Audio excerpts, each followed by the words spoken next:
¿Qué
tal, cinéfagos? Bienvenidos una vez más a este videoblog cinéfago llamado Dixit, en sus propias palabras, en esta temporada harto pandémica que nos ha dejado un sinfín de pérdidas, y justamente estamos haciendo llamémosle especial, fuera de serie, ORS de serie, porque hace unas horas justamente se anunció el fallecimiento de uno de los cineastas más importantes y más reconocidos de este boom que tuvo el cine coreano en lo que va del siglo XXI, Kim Ki-duk.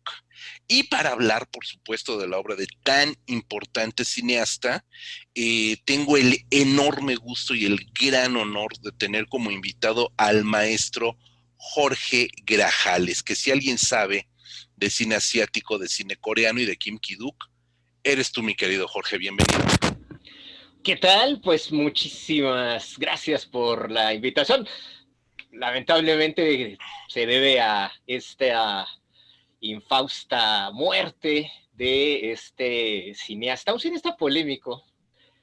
Algunos seguramente estarán celebrando su muerte, ya me imagino los tweets de varios en Corea, desde críticos de cine hasta feministas, que seguramente ya deben de estar bailando y celebrando la muerte de Don Kim Ki-duk. Así es, Jorge, perdón que te interrumpa, justo te quería preguntar esto o arrancar la plática, que de verdad te prometo que te interrumpiré poco porque si alguien sabe eres tú.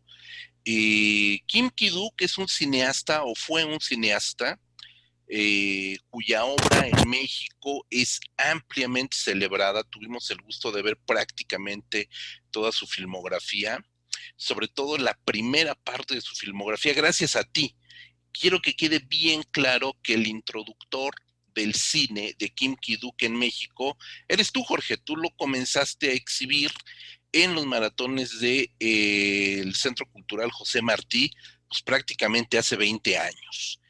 Y es un cineasta muy apreciado en México, pero no tan apreciado en Corea. Entonces te cedo la palabra y por favor, este es tu programa. ¿Es mi programa? Adelante todo.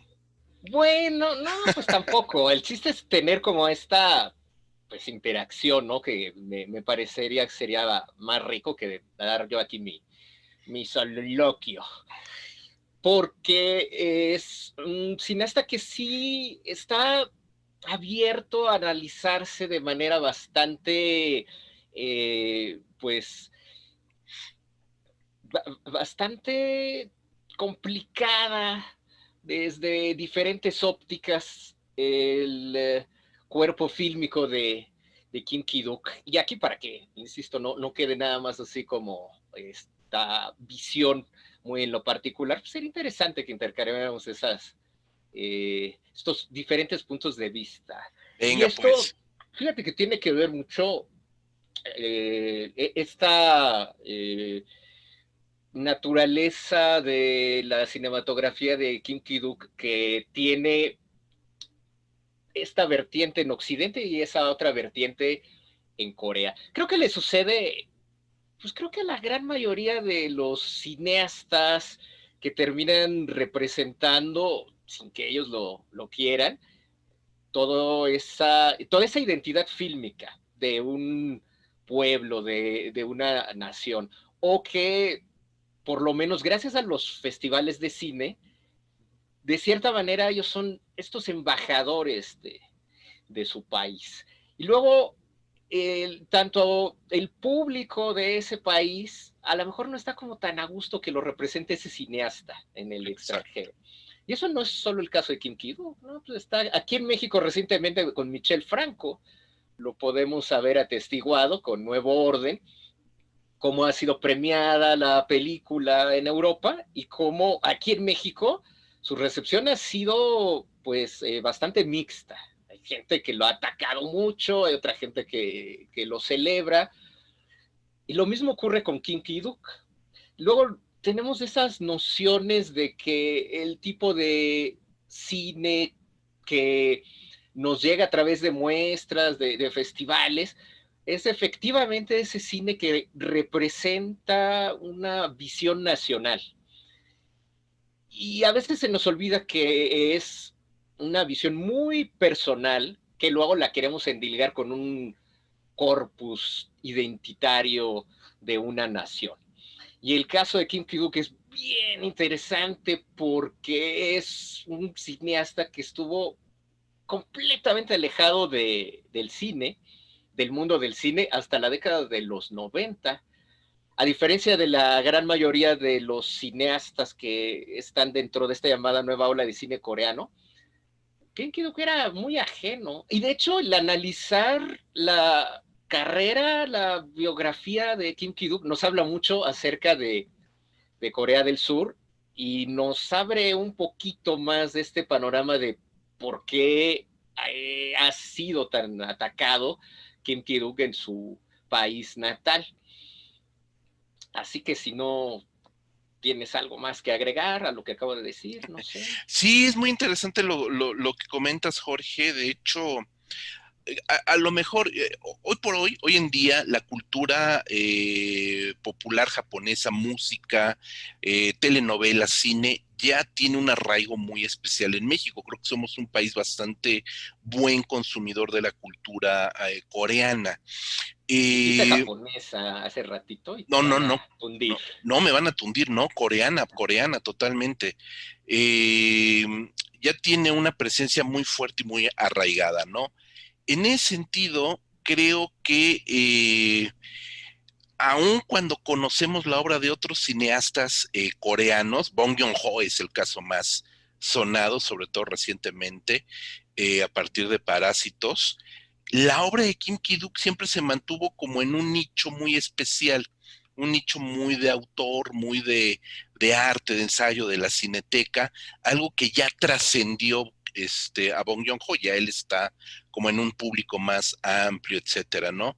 Tendrá que ver, Jorge, justo como lo comentas también, con el origen de Kim Ki-duk, que es un cineasta o que se hizo cineasta sin haber estudiado cine, que surge de la comunidad agraria coreana, campesino, después obrero, después durante un tiempo militar incluso, y que después se dedica a escribir guiones porque descubre el cine en Francia, según dice él, fue la primera vez que ve el cine, y descubre un mundo nuevo y comienza a escribir cine, guiones, pero sin ninguna preparación. y sin ninguna preparación formal debuta en el cine. ¿No será, Jorge, te pregunto, que esa falta de academia o de pertenecer a estos grupúsculos, élites culturales, lo marginó también del cine coreano?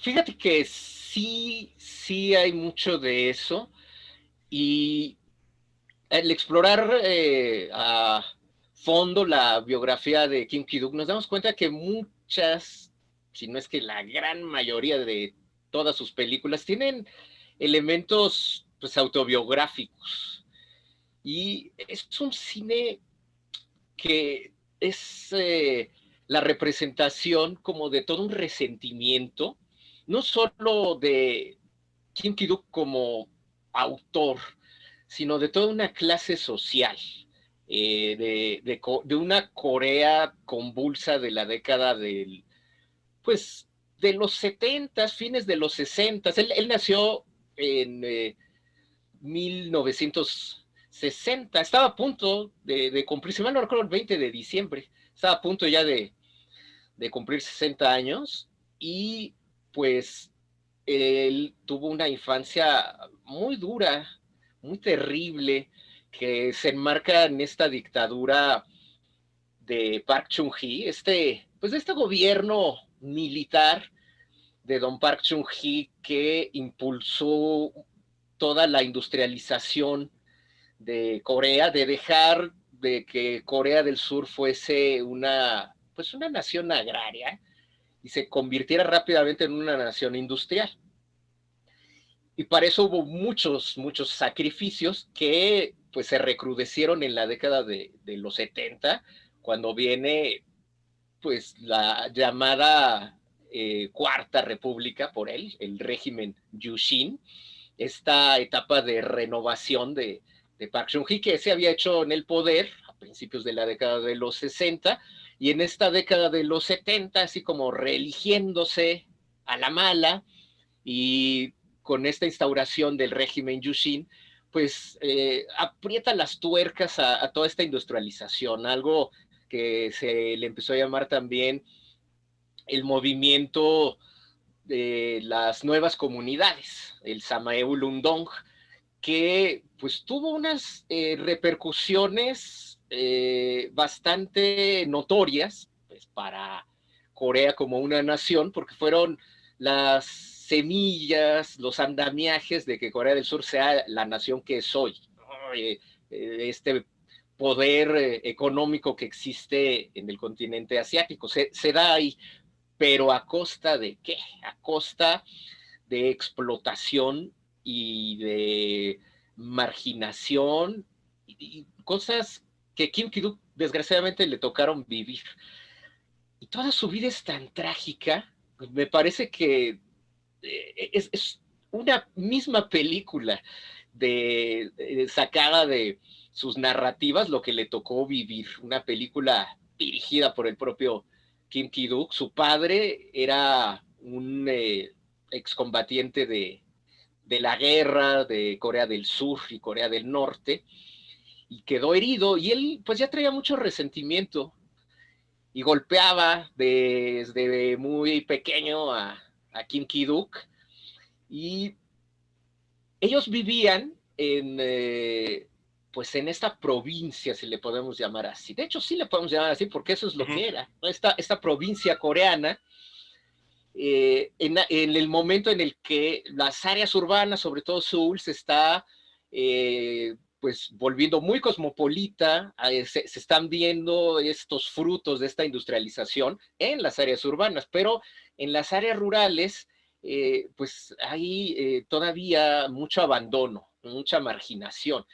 Y Kim Ki-duk era parte de esa marginación, no solo en las comunidades aledañas, él aparte es de una comunidad pues montañosa, en donde pues era objeto de bullying por el propio contexto familiar en el que él había nacido, y pues no solo le hacían el bullying en la escuela, sino también en la casa, pues el papá lo castigaba, y cuando ellos se mudan cerca de Seúl, termina haciendo el papá que el hijo mayor, Kim Ki-duk era pues el del medio, pues el segundo, termine él pues sacándolo de la escuela, porque el hijo mayor no estaba respondiendo, y decía, no, no, ahora sí que ustedes no saben nada, no sirven para la escuela.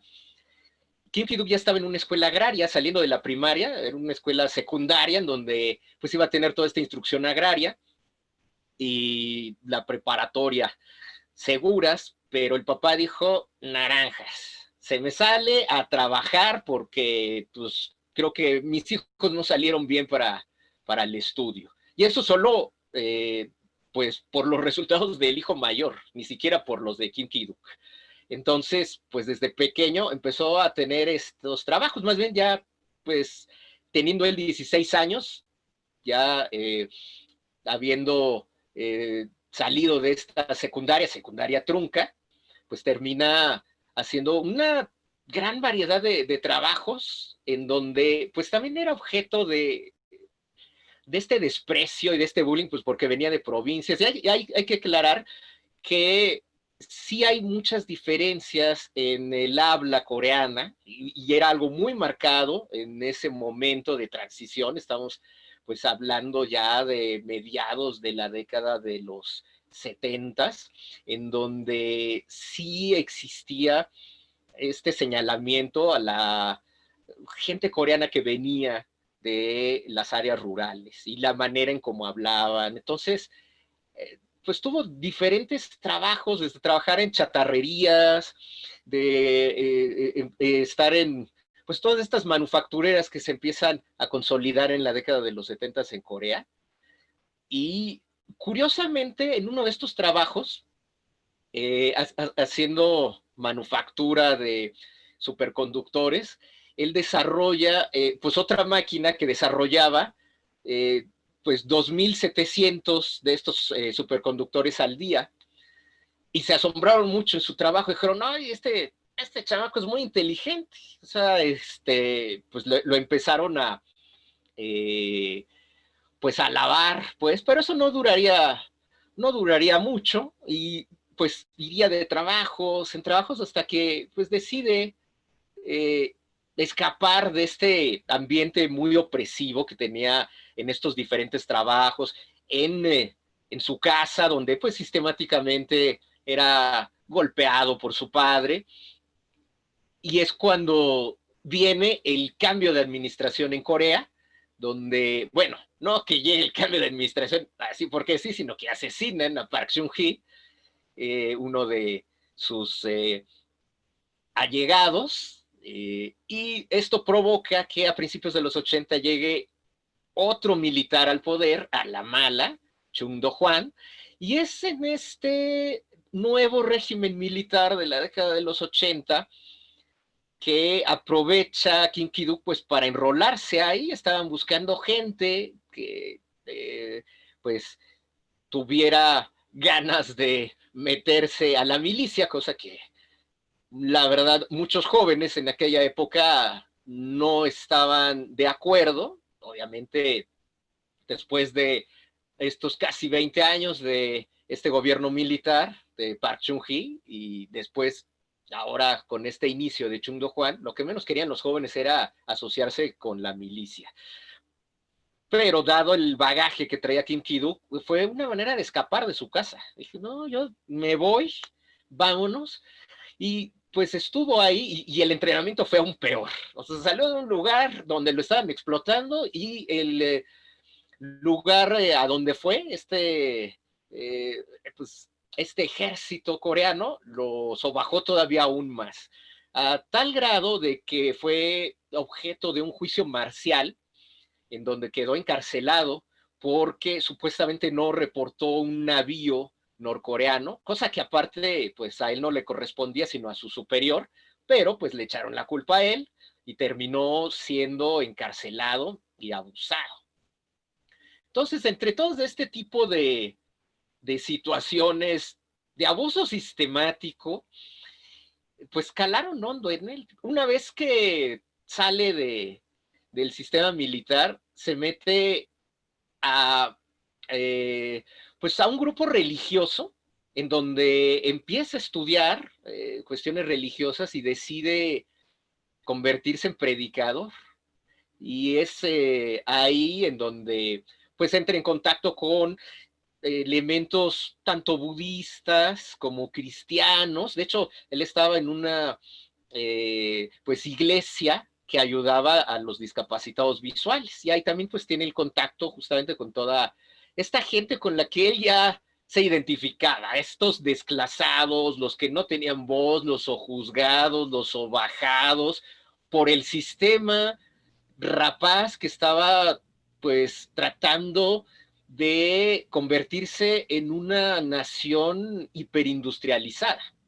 Y pues ya nos dimos cuenta que eso se logró en Corea, y a costa pues de individuos como Kim Ki-duk, que fueron así explotados sistemáticamente.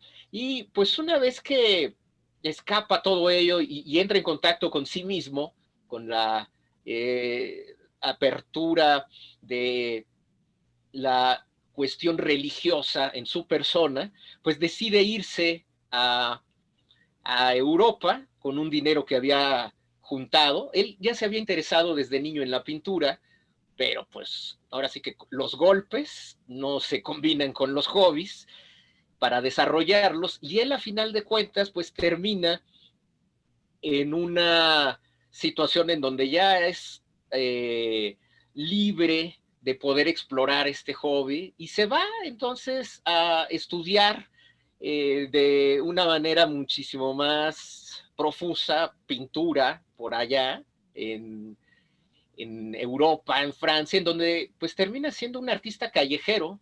Empieza a pintar en las calles y empieza pues a poner, digamos que su exposición, los cuadros que empieza a hacer, todo lo que ha aprendido, pues en la calle. Ya es ahí donde se nutre de toda esta escuela pictórica. Es más bien autodidacta en todos estos sentidos, y como ya bien lo señalabas, es ahí donde descubre el cine por primera vez y empieza a adentrarse en el mundo del cine y ve de todo, desde El silencio de los inocentes hasta películas como Los amantes del Puente Nuevo, que él pues señala estas dos como las dos películas que le impactaron sobremanera al encontrarlas.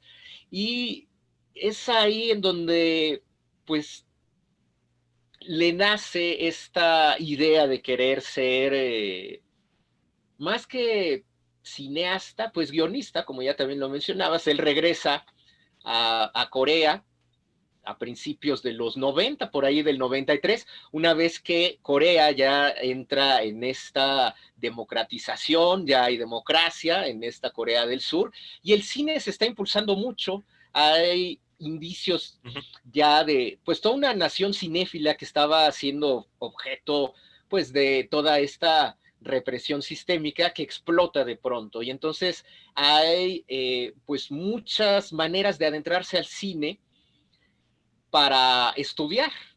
Y Kim Ki-duk, que ya había recorrido muchos cineclubes en Europa, en Francia, pues llega a estudiar un curso de guionismo, y es en este curso de guionismo que aparte pues estaba apoyado por la llamada entonces COFIC, que es el Consejo Cinematográfico Coreano, que pues tiene el primer guión que deslumbra a mucha gente, tan es así que se va a trabajar a pues la meca de el cine que está surgiendo en Corea del Sur, que es el complejo de Chungmuro, que así es como se le empezó a llamar a toda esta industria coreana, la industria del Chungmuro. Ahí es donde estaba pues concentrado pues todas las compañías productoras cinematográficas, un barrio en el centro de Seúl. Pero él no se halló. Pues él, ahora sí que viniendo de todo este bagaje que les he comentado, y ya pues con estos otros que tienen una visión como más empresarial y queriendo también pues convertir al cine en una industria, en un negocio, él se sintió muy a disgusto trabajando en las dos compañías productoras que lo acogieron. Hay que decir que el guión que él hizo que pues provocó que se fuera allá, a Chungmuro. Es un guión que se llama algo así como los ilegales que cruzan. ¿No? Sería más o menos así como la traducción. En inglés le ponen illegal crossing a ese guión. Es un guión que nunca se filmó porque la compañía que lo compró pues terminó yéndose a la bancarrota y lo compró otra compañía y al final ese guión se quedó ahí en el limbo legal y no lo pudo filmar. Pero ya tenía todas estas trazas de lo que es King Kiduk. Es acerca pues de un pintor que la está pasando muy mal, que pues no, no tiene para comer, pues uno de estos artistas que sufre y se relaciona con una prostituta que también tiene un pasado muy terrible y la prostituta lo termina de cierta manera convenciendo para que termine matando al padre de ella, que pues había abusado de ella también desde pequeña. Ya vemos como todos estos ecos familiares, y familiares me refiero a la propio contexto familiar que vivió Kim Ki-duk, de abusos sistemáticos y cómo los va poniendo en su obra. Entonces, al final esta mujer, pues, hace que mate al padre y él termina, pues, también matándola. Hay una situación ahí en donde la mujer, pues, lo manipula para que la maten. Ella llama a la policía y les dice que, pues, mató al papá de ella y los empiezan a rodear y ella le dice a él, pues, él se encuentra armado, pues le dice, mátame, mátame, y ella ya también monta todo eso, pues para liberarse de ese mundo cruel. Y justo pues un policía ya le está apuntando al protagonista, y justo cuando le está apuntando a ella y él la mata, pues a él lo matan también al mismo tiempo, ¿no? De estas cosas súper trágicas que ya, por lo que les acabo de comentar, deben de relacionar con muchas de las otras películas de Kim Ki-duk que sí filmó, y vemos pues todos esos elementos que ya estaban ahí generándose. Y pues después de que él termina muy a disgusto de esta industria coreana que está conformándose, decide hacerse independiente. Dice, no, yo me voy de aquí, no me hallo.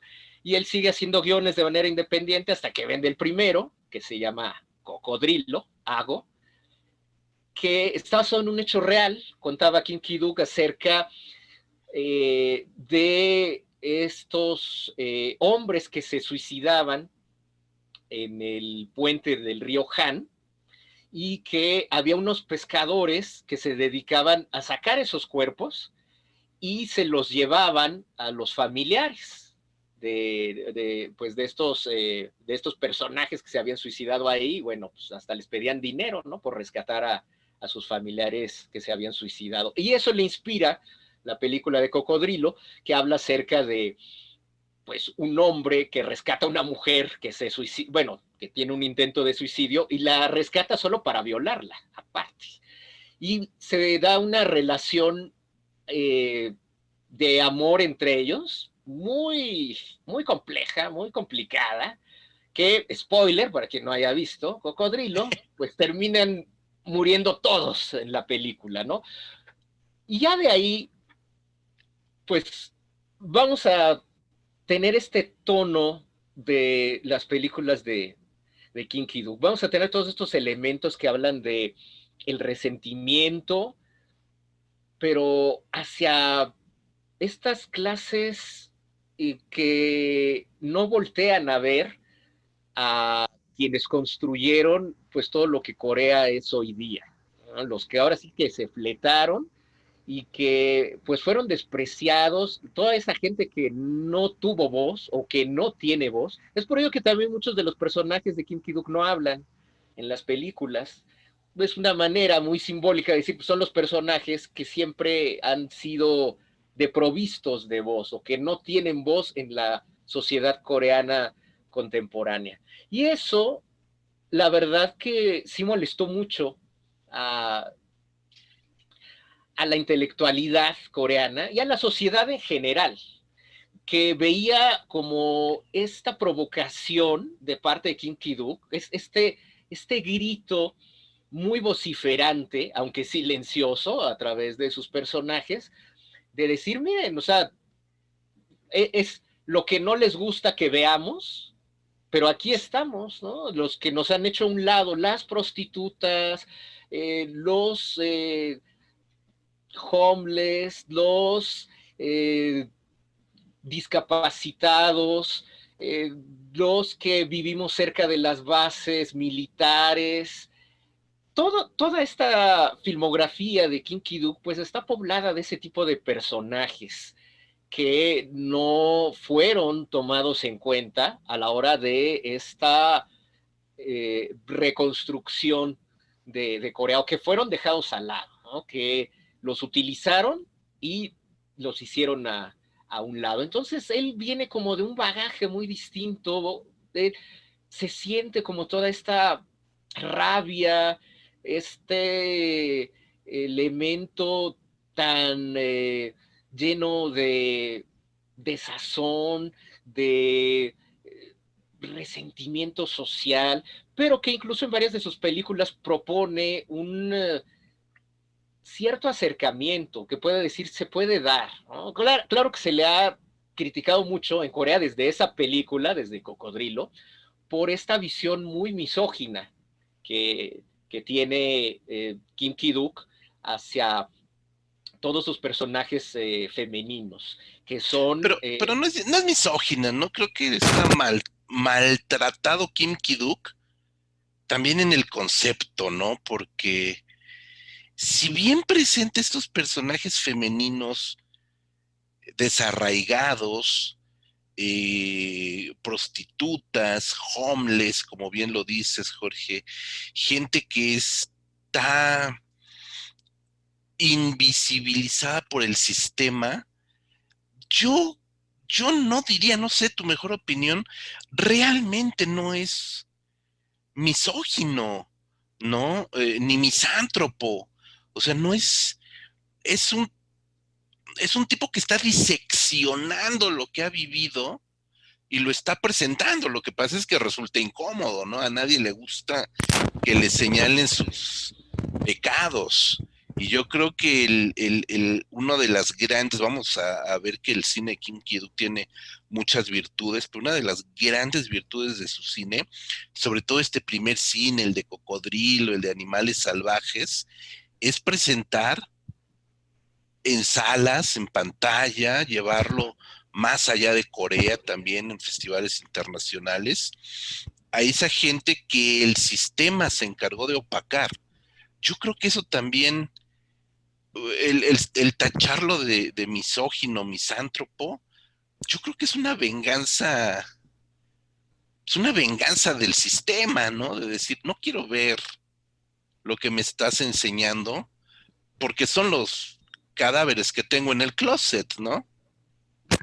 Sí hay mucho de razón en lo que dices, aunque fíjate que yo creo que sí tiene un ángulo muy misógino, pero él es que es producto de una sociedad muy misógina y también quienes lo atacan Claro. por ello en Corea es muy doble moral, porque también hay que contextualizar que Corea pues tiene muchos preceptos basados en este neoconfucianismo, que también hay que señalarlo, estos preceptos confucianistas, que ni siquiera se llama confucianismo en Corea.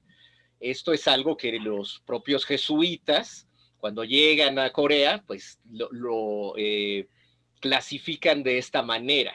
Está basado, sí, en ciertos preceptos de Confucio, pero no es que en general toda esta pues doctrina, todo este sistema confucionista en el que se basa mucha de la sociedad coreana, está arraigada en el patriarcado, en un patriarcado que se da cuando inicia la dinastía Chosun.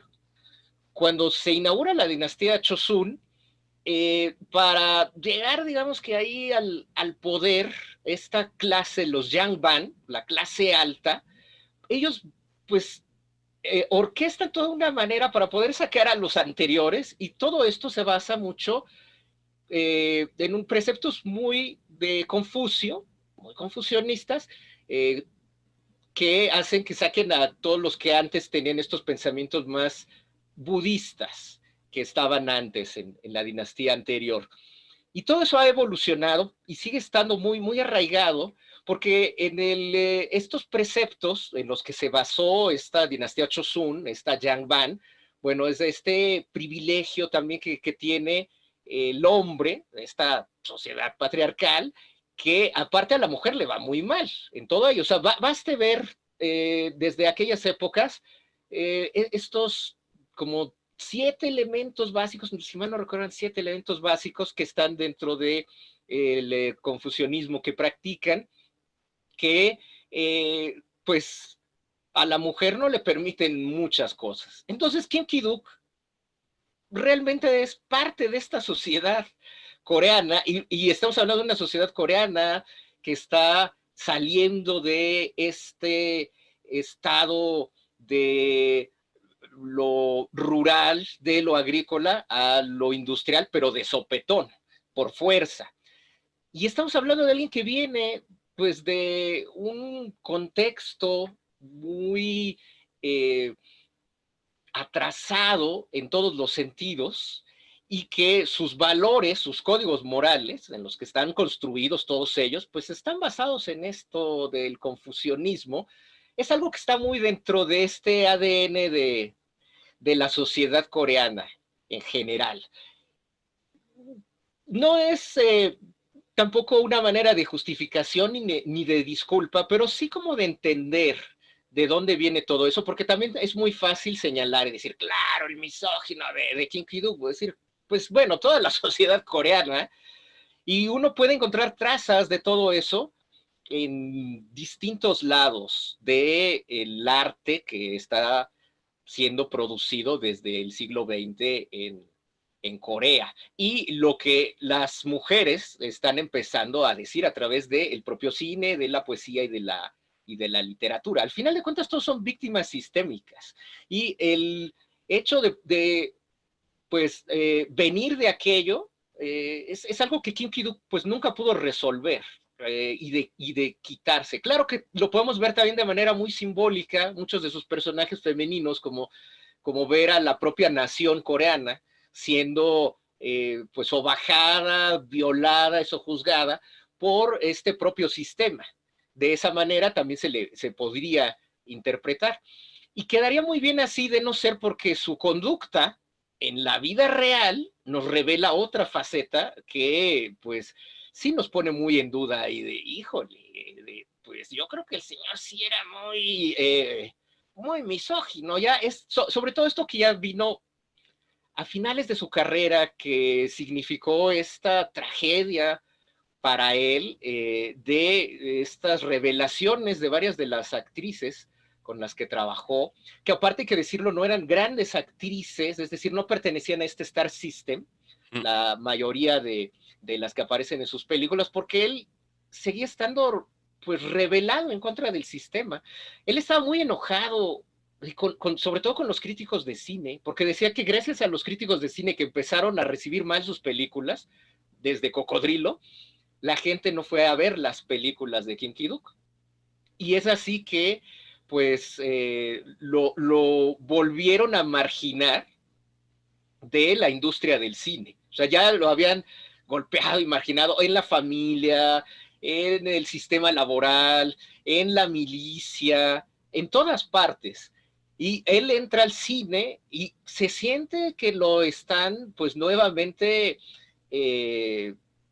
pues separando de el éxito que él podría llegar a tener, o por lo menos considerar hacia el público, y es algo que se siente en todas sus películas. Y el hecho de que estas acusaciones salieran a flote con la llegada del Me Too a Corea, que tumbó a varios grandes hombres la cultura y las artes, entre ellas a Ko-un, el gran poeta coreano, que siempre pues apostaron por él para que estuviese nominado al Nobel de Literatura, ya después de las acusaciones, no una, no dos, no tres, sino muchísimas que le empezaron a caer, pues ahí se evaporaron todas esas esperanzas.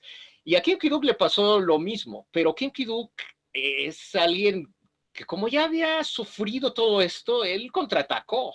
Eh, no es, insisto, justificar, sino es contextualizar, ya cada quien se hará su propia su propia idea y las conductas que él tuvo fuera de sus películas, pues sí nos llevan a pensar, y sí por lo menos a mí, me inclino a pensar que sí tenía como todas estas conductas ya muy arraigadas en él, muy misóginas, pero que fueron producto de toda una sociedad, e insisto, aquí es algo muy complejo, porque decir, claro, le echan la culpa a la sociedad, pero hay que entender el contexto coreano y el contexto de dónde viene Kim Ki-duk, e incluso el lirismo de sus propias películas. Es difícil el poder analizar este tipo de figuras. Y lo más trágico es que todo esto llevó a su muerte, tal como sus propios personajes que ponía también ahí de manera bastante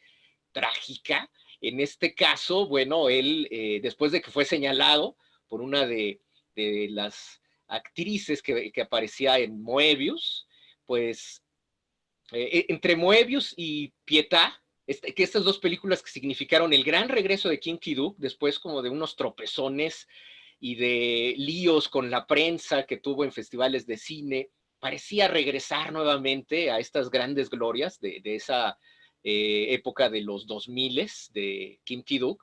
Después surge esta acusación que pues viene a empañar ya las últimas películas, que aunque no hubieran salido las acusaciones, tampoco era que estuvieran como a la altura de estas dos películas del regreso de Kim Ki-duk. Y es así que pues lo demandan, no hay pruebas fehacientes de que haya violado a esta actriz, de la cual, bueno, nunca se reveló el nombre, pero, bueno, no se reveló el nombre a los medios, obviamente, pero sí se descubrió que pues la había maltratado físicamente en el set, ¿no? Así como de darle de cachetadas, de golpearla para que entrara en su papel, caray. Y eso sí estuvo comprobado, tuvo que pagar ahí una cantidad de dinero y posteriormente lo volvieron a demandar más actrices sobre ese tipo de conductas y de violaciones también. Se hizo un programa especial en la cadena MBC en donde pues lo expusieron y prácticamente pues mediáticamente acabaron con su carrera en ese programa en donde, bueno, había pues testimonios, pruebas. Kim Ki-duk dijo, no es cierto, esto, a ver, compruébenmelo de manera más fehaciente. La demandó a las mujeres y a la cadena. Y hace poquito, en octubre, a principios de octubre, pues el fallo del juez fue Nanay del Paraguay, no al lugar esta demanda y pues vas a tener, aquí en Fidu le dijo, e incluso vas a tener que pagar los abogados de ellos, porque pues tienes las de perder, ¿no? Y eso para él pues significó ya el fin de su carrera en Corea. Dijo, bueno, ahora voy a estar exiliado en mi propio país después de todo lo que me ha pasado, quieren destruir mi carrera, y es por eso que se fue a Rusia a hacer estas últimas películas. Ya estaba ahí coqueteando desde hace algún rato, yendo a pues a estas tierras soviéticas, casi de manera muy similar como lo ocurrió a Kurosawa, que también terminó haciendo películas fuera de Japón, se fue a Rusia a hacer Dodescaden, bueno, a la ex URSS, y pues con Kim Ki-duk pasa lo mismo, y desgraciadamente se va, y pues no hace caso, supongo, a cuestiones de usar cubrebocas o algo así. Bueno, le da la COVID y caray, ¿no? Pero todo provocado por esta serie de eventos, yo no sé si tan desafortunados, pero una concatenación de eventos que lo llevaron ahí, como en sus propias películas. Eso me parece, sí, trágico, pero caray, o sea, se asemeja tanto su vida a sus películas y no es por accidente, ¿no? Y creo que si tenemos todo esto en cuenta, podemos darle una mirada muy diferente a las películas. Ahí están y hay que juzgarlas como lo que son también, porque aquí, antes de que me siga colgando más y ya te permita hablar, querido José No te Luis, preocupes, Sergio. eh, simplemente señalar que luego también en Occidente tenemos unas nociones muy distintas, sobre todo del cine asiático, y lo queremos ver todo de una manera pues muy orientalizada. En este caso, pues para el público en general, Kim Ki-duk se dio a conocer con Las Estaciones de la Vida, aquí en México, ¿no? Que son de esas películas que le llegan a Occidente, ¿no? De, ay, habla del budismo, qué bonito, y los paisajes, y, o sea, son de esos de estas películas que en Occidente se toman porque las ves y te transforma la vida como si tuvieras un viaje iniciático. Y en parte lo es, pero es que no tenemos como todo el bagaje detrás, ¿no? Y entonces, digo, es válido también verlo de esa manera porque no hay una manera válida de verlas, ¿no? Hay diferentes aristas y simplemente, pues creo que es labor de uno el presentar estas distintas aristas, ¿no? Y para que pues el público en general lo considere y juzgue esa obra con estas diferentes visiones. Entonces, pues mucha gente pensó que Kim Ki-duk era Las Estaciones de la Vida, ¿no? Ya después cuando vieron otras más truculentas, así dijeron, ah, caray, bueno, ¿qué es esto, no? Y lo mismo ocurrió cuando Kim Ki-duk se conoce en el plano internacional, porque él se da a conocer con La Isla, esta película también terrible en cuanto a elementos gráficos de violencia. Se dice por ahí que, no recuerdo, es un crítico de Nueva York o de Los Ángeles, que pues se desmayó viendo la película. O sea, él no la aguantó y pues fue muy sonado porque se levantó de la butaca y bueno, eso todo un escándalo y se desmayó en la escena, en estas escenas donde hay al personaje principal, bueno, pues le ponen unos ganchos de pescar en la garganta y después se los van quitando y fue algo muy gráfico que luego este público de cine, de arte y ensayo y exquisito, pues no están acostumbrados a ver, y más en una película que empieza así muy lírica, sin diálogos, Ajá. muy pictórica, digo, ahí se ve toda la influencia de la onda pictórica de Kim Ki-duk, y que pues sí se choqueó.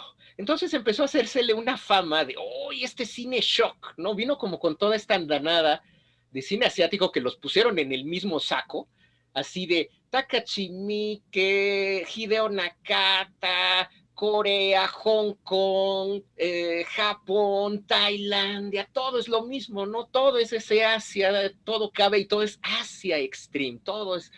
Y no hay como este desmenuce de países y de individualidades. Pero bueno, el caso es que así se hizo famoso Kim Ki-duk en un círculo de seguidores de cine extremo, y ya después con las estaciones de la vida, pues como que alcanzó esta consolidación en el público de cine de arte. Aparte, habría que señalar que Kim Ki-duk es el único cineasta coreano pues en haber ganado premios en los 3 festivales más importantes de Europa, en Venecia, en Berlín Canes, y en Cannes, ¿no? Entonces, totalmente. ahí viene como ese respaldo, pero sí me parece interesante como el ver y contextualizar todo lo que significa Kim Ki-duk, más allá de el análisis que cada quien podamos sacar de sus películas, o de si nos guste o no, bueno, ahí están los hechos, ese es el bagaje, ese es el contexto, y bueno, ¿no? Ahí va la cosa. No, y a final de cuentas, Jorge, creo que la obra es la que tiene que hablar también, ¿no? Siempre por encima de los, ¿cómo decirlo? Del hombre, pues, en este caso, ¿no? han sido mucho más sonados, tú lo sabes, el público lo sabe, los casos de Roman Polanski o de Woody Allen, por citar los dos más célebres, ¿no? Tristemente célebres. Pero a final de cuentas la obra es la que debe de hablar cuando nos referimos a hacer crítica de cine y a valorar, pues, una filmografía, ¿no? Tan rica como es el caso de Kim Ki-duk. Bien lo dices, ¿no? Ganador de, ¿cómo decirlo?, de esta triple corona, aunque no ganó los tres premios principales, no ganó una Palma de Oro, pero ganó el premio de una cierta mirada, por ejemplo, ¿no? Que es sumamente importante, ¿no? Entonces, ganó Venecia, ganó Berlín. Y es muy chistoso porque justo la anécdota que comentas del crítico que se desmayó fue justamente en el Festival de Venecia, fue en la premier mundial de la isla en el Festival de Venecia, una película que, repito, la conocí gracias a ti, gracias a que tú la exhibiste aquí en México mucho antes de que llegara a festivales. En aquel entonces, pues el FICO era el gran festival que había aquí en la Ciudad de México y uno de los pioneros que lamentablemente desapareció. Que ya después sistemáticamente fueron trayendo, exhibiendo a cineastas asiáticos, ¿no? En general, por ahí pasó Kim Ki-duk, Takashi Miike, los que acabas de mencionar.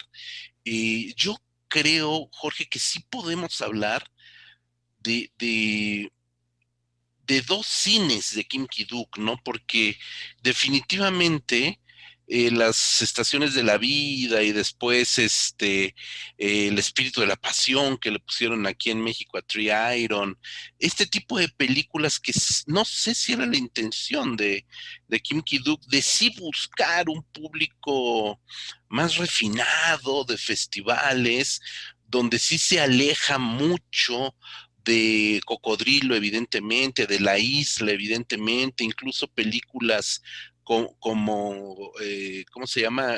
Samaritan Girl, no me acuerdo cómo la opción aquí en México. Igual, Samaria, la ¿no? Samaritana, tal cual. Samaritana, que son películas sí más de contenido poético, que no dejan de ser difíciles por los personajes que presentan, nunca abandonan a las prostitutas, nunca abandonan este tipo de personajes homeless, pero sí les da otro peso frente a nuevas historias.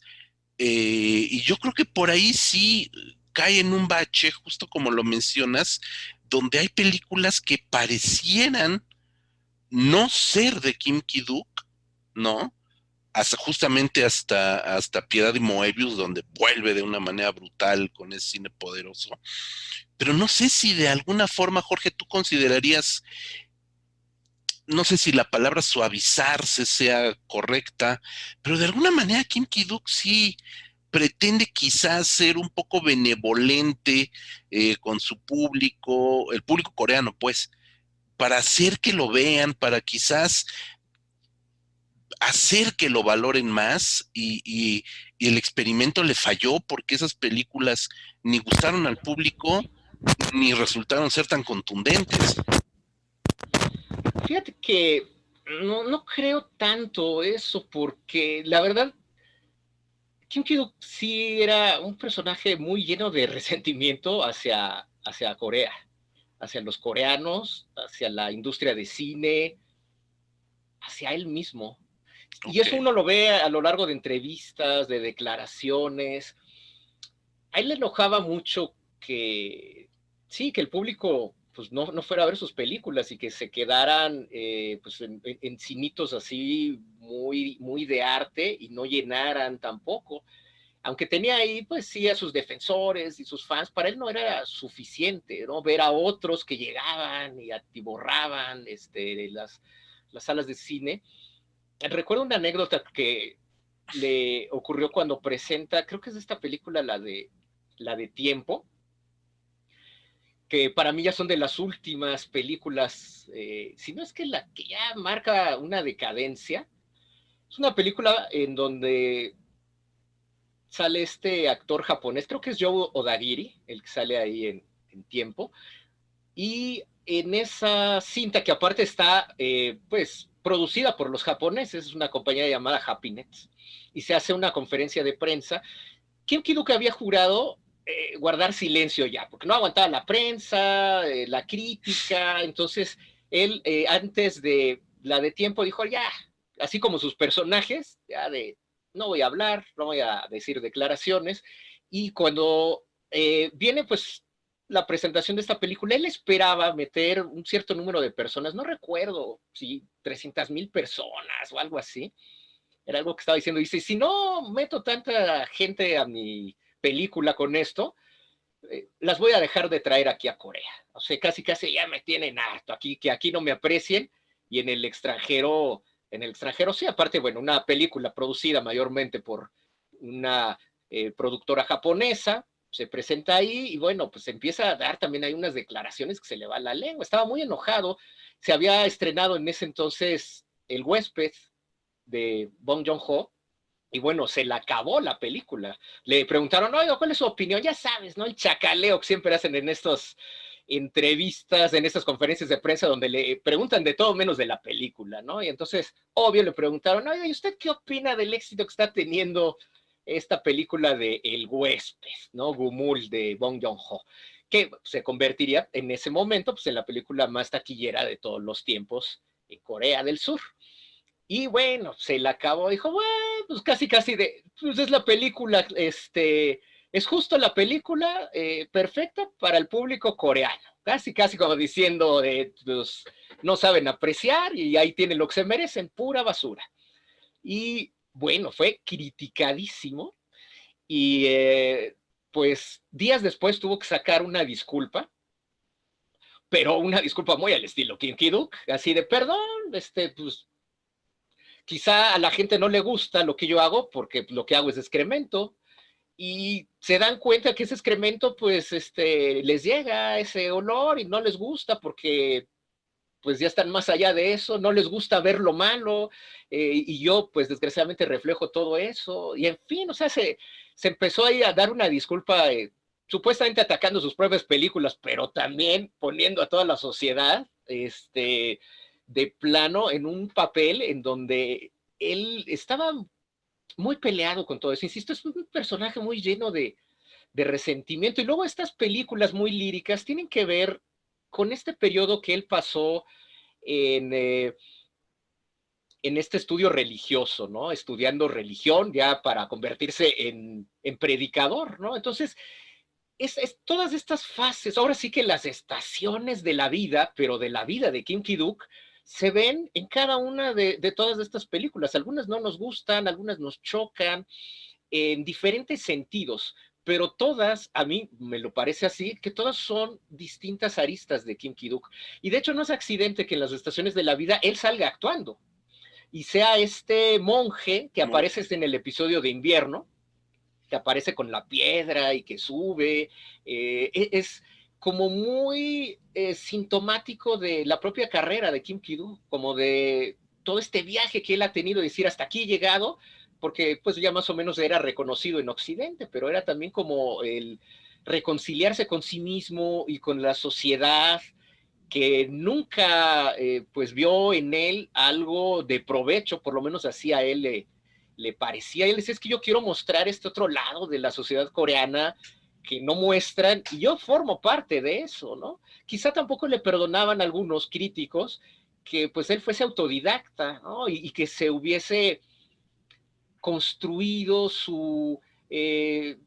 pues todo su ideario del cine en Europa y no en Asia, y entonces es un cine muy híbrido, porque tiene muchos elementos europeos, pero también tiene toda esta consistencia plástica, porque a final de cuentas él lo desarrolló a través de la pintura, pero él utiliza todo eso para hablar de lo que le pasó a él. Son muchas narraciones autobiográficas en diferentes maneras que hablan de los no privilegiados en Corea, y es lo que él decía, es que pues sí, les molesta, como les molesta ver en la calle a gente sucia, fea y mala, y pues pertenezco a ellos, así, perdón, ¿no? Entonces, desde ahí dijo, híjole, ya no quisiera tener mis películas exportadas aquí a Corea porque no las aprecian, no las saben valorar.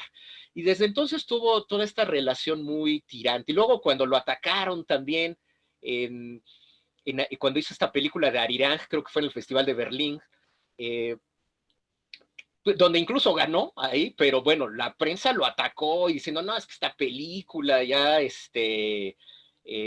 no tiene nada que ver con el anterior Kinky Duke, y qué le pasó, y como también está filmada muy, bueno, todas sus películas son filmadas muy al estilo guerrilla, pues, ¿no? Es casi como este postulado que en el siglo pasado sacaban estos argentinos del llamado tercer cine, que el primer cine es pues, el de Hollywood, el segundo es este cine de autor, y el tercer cine es este cine de guerrilla, pero con una propuesta de cambiar, de ser revolucionario, de incitar a la gente y que se mostraba, por lo menos era la idea de este postulado del tercer cine, de mostrarse en en barrios de manera underground, que no se dejara cooptar por el sistema. Y Kim Ki-duk, pues transitaba más o menos en eso. No lo podemos llamar per se de un tercer cinema, porque a final de cuentas las condiciones son muy diferentes en Corea, ya en el siglo XXI, finales del siglo XX, pero sí está más cercano a eso que incluso a estos otros dos cines, ¿no? Obvio, los europeos se reflejaron mucho en él porque él retrata toda esta teoría del cine de autor, porque al nadie quererle financiar sus películas con grandes presupuestos, y había muy poco, pues él dijo, yo le hago de todo, en varias películas él fue el diseñador de los escenarios, el guionista, el editor, estaba involucrado prácticamente en todo, él iba a hacer el scouting de las locaciones. Entonces, pues es un cine de mucho micropresupuesto que maximizaba todo lo que podía hacer Kim Ki-duk, y aparte de alguien que no tenía este entrenamiento cinematográfico. Él, por lo menos para él, era señal de que incomodaba a la industria cinematográfica coreana. De hecho, justo cuando La Isla la eligieron para ir a representar a Corea, pues ahora sí que la intelectualidad coreana dijo, pero ¿por qué? O sea, imagínense lo que van a mostrar de nosotros, eso no somos nosotros acá en Corea, ¿qué van a decir? Y la violencia, y en fin, ¿no? Lo mismo ocurre, insisto, con todas partes, supongo, del mundo. En algún momento, con algún cineasta que termine siendo ese representante, va a haber mucha gente que no se alinee, ¿no? Pero creo que aquí sí, a diferencia de lo que decías, pues no sé, de Polanski o de Woody Allen, creo que el cine de Kim Ki-duk se habla mucho de él, porque él reflejó mucho pues, de todo, insisto, como de toda esta rabia, de toda esta desazón, de toda esta incomodidad que él tenía con la sociedad coreana en sus películas, ¿no? Todo ese vitriol en el filme de toda su magnitud sórdida, y que pues lo hizo de una manera bastante poética y estridente a la vez, ¿no? Habla acerca de un gran autor de cine sin tener todo este entrenamiento, que pues expuso una rabia, yo creo que no solamente de Kim Ki-duk, sino de toda una clase social de Corea. Yo creo que eso es lo que molesta. Y obvio, bueno, pues también esta clase social tiene, o todo ese estrato, pues tiene esos dejos de misoginia, ¿no? Es algo que pues la propia sociedad coreana está empezando a aprender a extirpar del todo, pero por eso incluso me parece interesante, porque es un testimonio, es una especie como de huella de lo que es la sociedad coreana. Y sí nos incomoda, como nos incomodan muchas cosas hoy día, pero también para eso sirve el arte, ¿no? Sobre todo cuando se analiza de esta manera, ¿no? No es ni de alabar por alabar, ni de condenar por condenar, creo yo, sino de considerarlo, ¿no? De cómo el arte nos puede abrir esas puertas que pueden ser muy incómodas, y nos podemos ver reflejados, y quizá a través de ese arte tratar de alcanzar un cambio, y en el caso de Kim Ki-duk, de alcanzar una trascendencia que en otras filmografías de otros autores, pues está ausente, ¿no? Totalmente ausente. Creo que a final de cuentas también, ya para ir un poco cerrando esta plática, mi querido Jorge, Kim Ki-duk se convierte también en esa antítesis del, y lo hago entrecomillado, de lo coreano, que todo el mundo, literal, todo el mundo tenemos en la brújula, ¿no?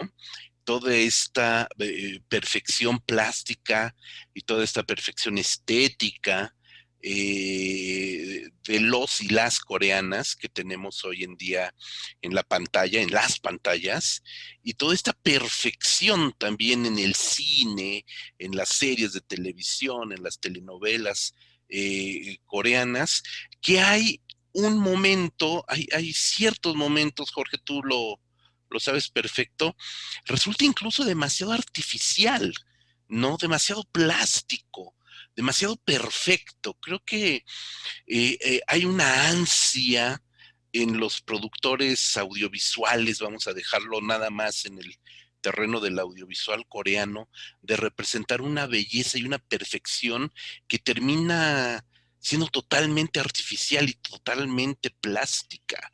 Y finalmente Kim Ki-duk extrajo toda esa realidad o esa otra realidad que bien comentas de una Corea y de unos coreanos también desprovistos, olvidados, ¿no? Sobajados, que bien lo comentas, pues son el símbolo de esa otra cara de Corea que por ningún lado pretenden mostrarle al público, ¿no?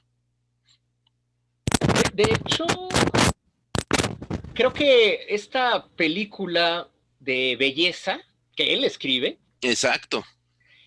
pues habla justo de eso, ¿no? De esta preocupación de Corea por la belleza, por proyectar esta imagen tan perfecta, como es algo muy pesado para la propia Corea en general, ¿no? Ya toda esta imagen que se ha creado ellos mismos por querer, pues, tener este reconocimiento de parte del mundo, ¿no? Y de llegar y de decir, miren, es que nosotros sí hemos logrado esto, hemos llegado acá, pero lo curioso es que el propio Kim Ki-duk lo hace también a través de una gran belleza plástica, pero es lo que pinta, lo que retrata, pues no es ese lado bonito, sino es de este lado, como él lo propio Kim Ki-duk lo decía, ¿no? Ese lado verdaderamente eh, pestífero para mucha gente, ese excremento que él decía, perdón por yo poner este excremento aquí a la vista, pero pues es lo que conozco, es lo que soy, es lo que hay.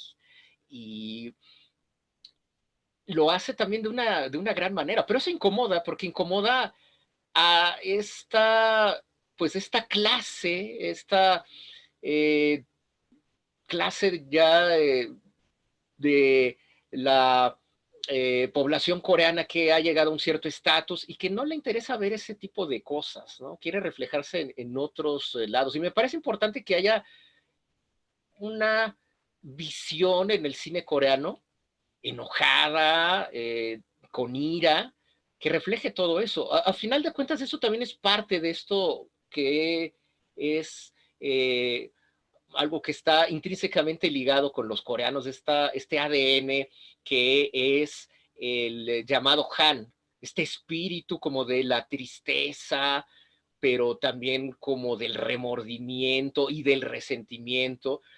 Y en Kim Ki-duk este Han pues está mucho más orientado a ese resentimiento, ¿no? De todo lo que le tocó vivir y cómo lo plasmó de una manera bastante eh, artística y que desarrolló su propio lenguaje, su propio código cinematográfico, prácticamente sin diálogos, y que como todo artista, bueno, pues va llegando también a su máximo punto y después va en declive, ¿no? Y creo que el propio Kim Ki-duk eh, cegó de toda esta rabia, de toda esta ira que tenía también como de querer ser reconocido en su país y que nunca lo obtuvo. Y entonces estas películas se vieron como cada vez más, eh, distantes de este imaginario propio de Kim Ki-duk, ¿no? Ya no tuvieron ese impacto. Tan es así que, bueno, ya incluso en los festivales de cine aquí en México, pues lo dejaron de traer, ¿no? Ya no se vio Aridang, acá por ejemplo, Amén tampoco ya se vio, o esta, estas otras películas, las dos que siguieron, la de Pietà y la de Moebius, pues Muy fueron bien. lo último que vimos. Bueno, en la Cineteca todavía se llegó a ver esta última, la de Hombre, Mujer, Espacio, Nubes, Tiempo, ya no recuerdo exactamente bien el título de esa, pero fue un desastre, la verdad era bastante desastrosa, su simbolismo ya estaba, la verdad, Forzado, forzado, exactamente, muy muy forzado. forzado. Y todavía quedó una película, bueno, tampoco se vio la de La Red, que es de este inmigrante de Corea del Norte en Corea del Sur, que me parece bastante interesante esa, de las últimas, y que no se le hizo tanto ruido, eh, quizá porque no está en esa onda de lo sórdido, ¿no? Pero igual los guiones que hizo para este otro director, con el cual se terminó peleando también, que fue el que hizo para Rock Cut y la de Belleza, Beauty, y que pues nos dan este otro aspecto de este otro lado de Kim Ki-duk, que insisto, qué tragedia la de su vida desde su nacimiento hasta su muerte, ¿no? Es un personaje digno de su propia obra que sin duda alguna a alguien ya se le estará ocurriendo. Quedó por ahí una película que filmó en Kazajistán, si mal no recuerdo, a ver si aparece por ahí como obra póstuma y pues no quedaba, yo creo que más que pues recomendarle a todo el público que no esté familiarizado con la obra de Kim Ki-duk, bueno, que se adentre a ella, pero teniendo en cuenta pues todos estos claroscuros, ¿no? Porque creo que aquí sí su vida incidió mucho en su obra, porque a final de cuentas, ya lo he dicho, lo vuelvo a subrayar, todas estas películas tienen un tinte autobiográfico. Hay algo de Kim Ki-duk en, en Dirección Desconocida, en La Jaula de los Pájaros, en Aliento, en Tiempo, en fin, en todas, ¿no? Hay algo de eso y bueno, pues acercarse sabiendo que puede llegar a incomodar y tener esto muy presentes, ¿no? Yo creo que hoy día, por ejemplo, si se hiciera nuevamente la película del Arco, Ujú. híjole, bueno, funado, luego, ¿no? O sea, sería inmediatamente rechazado de los festivales, porque sí ha cambiado mucha la manera en que se piensa ahora de todo este tipo pues, de relaciones entre hombres y mujeres de diferentes edades. Hoy sería, es que es prácticamente grooming, Ujú, la ujú. práctica de lo que se da ahí en el arco, pero pues dadas estas características de la vida de Kim Ki-duk y el contexto de su sociedad, creo que se podría entender de otra manera. Insisto, creo que el cine nos invita a todo eso y no nada más a quemar antorchas y a funar autores, así porque sí. Pues en el caso de Kim Ki-duk es más complejo el asunto. Es muy complejo el cine de Kim Ki-duk. Por ahí, Dissolve es esta película a la que te refieres, que se estrenó en mayo del año pasado, pues ya las condiciones de este año no son las mejores para esperar que se estrene o que llegue a México esta película. De hecho, hoy por hoy el fallecimiento de Kim Ki-duk en este momento, en estas circunstancias de nuestro país, pues hacen imposible una muy necesaria retrospectiva de su cine. Lamentablemente creo que tendremos que pasarlo muy por alto a menos que el venidero festival de Ficunam le dedique algo online, si supiéramos que sería híbrido, no sé, de alguna manera el COVID que termina matando a Kim Ki-duk, pues termina también sepultando la posibilidad de una retrospectiva como mereciéramos ver en estos momentos. Mi querido Jorge, ha sido una charla extraordinaria, enriquecedora, no solamente del cine de Kim Ki-duk, sino de todo el contexto y las circunstancias que formaron el cine de Kim Ki-duk. No me queda más que agradecerte tu tiempo, tu presencia, tu sabiduría, por supuesto, aquí en Cinefagia. Dinos rápidamente dónde te puede contactar la gente, dónde te pueden seguir, das cursos de cine asiático. Digo, estamos cerrando el año, sé que ya no tendrás curso en este año, pero dinos por favor dónde te pueden seguir para que puedan estar al pendiente de tus cursos y de tus redes. Muchas gracias. Bueno, antes de continuar, nomás una cosa que me acordé, Adelante. Samaria, aquí en México, la Samaritana, en realidad se llamó Por Amor o Por Deseo.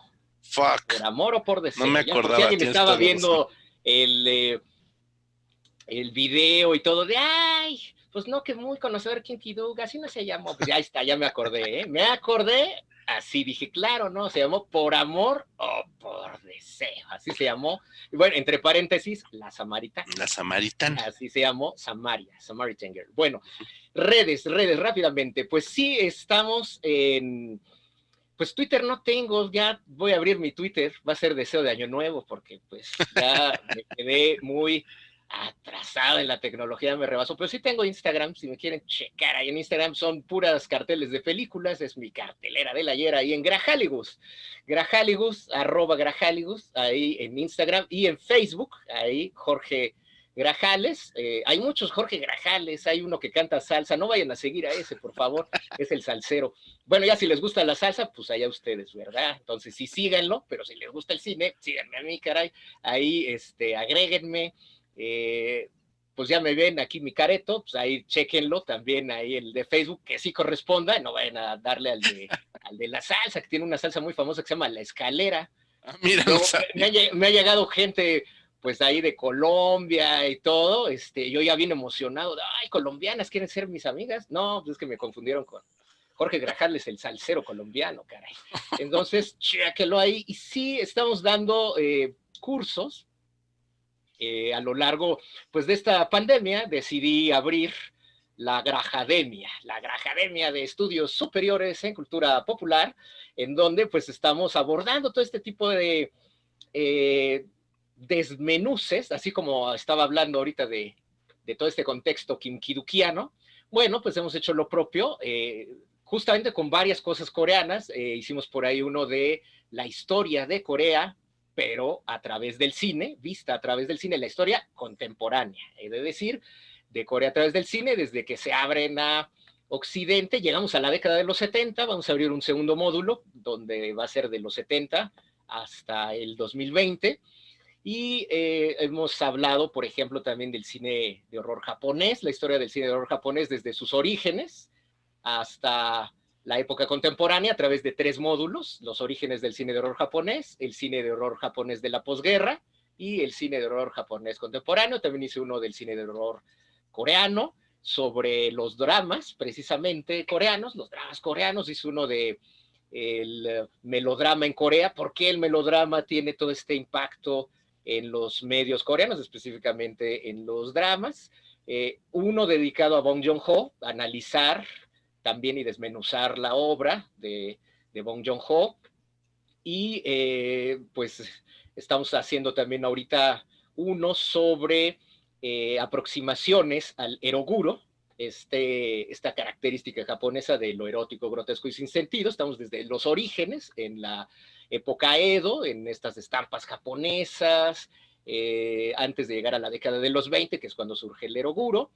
Y de Corea estamos también ahorita en este momento sobre las políticas del K-drama, de cómo pues diferentes políticas económicas pues van moldeando los contenidos de los K-dramas. Bueno, no solo económicas, sino también sociales. socioeconómicas del K-drama. Y para esto ya es en diciembre, pues ya estamos avanzados en esos 2 cursos, y para el año entrante pues tenemos por ahí varios preparados. Ahora que pues nos sorprende la muerte de Kim Ki-duk, creo que podría ser un curso así de análisis igual sesudo de la obra de Kim Ki-duk. Está viendo toda su biografía, agarrando películas, analizándolas, contrastándolas con todo esto que les acabo de platicar, ahí para que se den el ligero quemón. Pues si les gusta, podemos hacer a manera de homenaje y de pues interesar a más gente, pues abrir uno de análisis de la obra de Kim Ki-duk. Estoy también por abrir uno de la obra de Takashi Miike, que también va a estar en varios módulos, y otro del cine de horror de la India. Entonces todo eso, para que sigamos encerrados en el 2021 hasta que esté la vacuna. Entonces, ojalá se interesen, nos pueden acompañar. Ahí Facebook de Jorge Grajales, Instagram Grajaligus, ahí nos pueden encontrar. Y ya haciendo uso, mejor dicho, abuso del micrófono, perdón, José Luis, de aquí de Cinefagia, pues promocionar también mi podcast de Hacia Asia, que se transmite en el Circo Volador Radio. Ahí chéquenlo, googleen en iBooks, o también estamos en Spotify, ahí el podcast de Hacia Asia, donde hablo pues, de todo tipo de cultura popular asiática, cine, historietas, música, y pues todo lo que tiene que ver con la cultura pop, más bien la cultura alternativa y underground del continente asiático, ¿no? Entonces, por ahí, chéquenos en sus redes, y pues gracias por todo el espacio, José Luis, por invitarme a hablar pues de Kim Ki-duk, ahora en este fallecimiento de este polémico autor coreano, y pues invitar nuevamente a el público a que mire, a que descubra con otros ojos la obra de don Kim Ki-duk.